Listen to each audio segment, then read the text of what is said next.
अरे रुक रे, रुक। DPI मतलब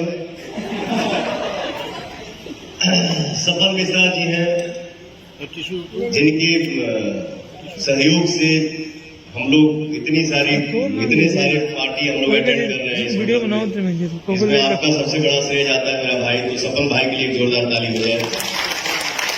बहुत श्रद्धालु है, होटल में हम रहते हैं तो भाई कभी कभी मेरे लिए। तो हाँ चलिए, एक नया जोश नया उमंग के साथ आए हैं। मुद्दा क्या है, पवन सिंह का एक सॉन्ग आया है, यानी कि गाना आया है जिसका नाम कुछ करके है, पियर की ओढ़नी करके है।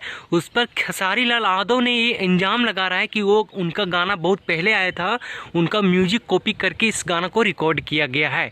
तो हाँ ये तो बात सही है, चलिए रिकॉर्ड तो होता है। तो तुम ये बताओ पहले, सबसे पहले हम खेसारी लाल यादव से ये पूछते हैं कि म्यूजिक तू किसी का चोरी नहीं करता है। हमको ये पता नहीं लग रहा है कि विरोधियों को इतना फट क्यों रहा, फट नहीं रहा तो साला जल क्यों रहा है, बताओ। अरे एक से एक गाना ट्रेंडिंग दे रहा है, भोजपुरी का मान सम्मान बढ़ा रहा है, कद ऊंचा कर रहा है, लोगों को खुश होना चाहिए और लोग उल्टा उन पे इल्जाम लगा रहा है। बताइए ये कहाँ। तो नहीं बताओ का कुत्ता के भौंकला से शेर के दहाड़ रुक जाला है, न शेर के चाल रुक जाला। बताओ शेर के कुछ कर सकेला ना ना आता वो पवन है, पवन के तो आज तक कोई माय के लाल ना है जो ओकरा रोक पाई।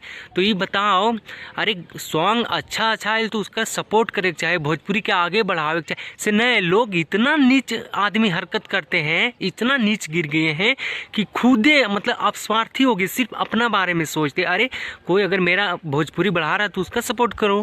वो वैसे थोड़े ना पावर स्टार बनल है, लोग उनको सरस्वती पुत्र बोलते हैं, उनमें सरस्वती माँ का विराजमान है। हाँ कुछ तो बात है, तब तो आवाज़ का बादशाह, तब तो दुनिया पर राज कर रहे हैं। हाँ ये तो बात सही है ना, ऐसे थोड़े ना बोलेला क्या कि केतनो मुआई है भैया केतनो जई है, केहू न पवन सिंह बन पाई है।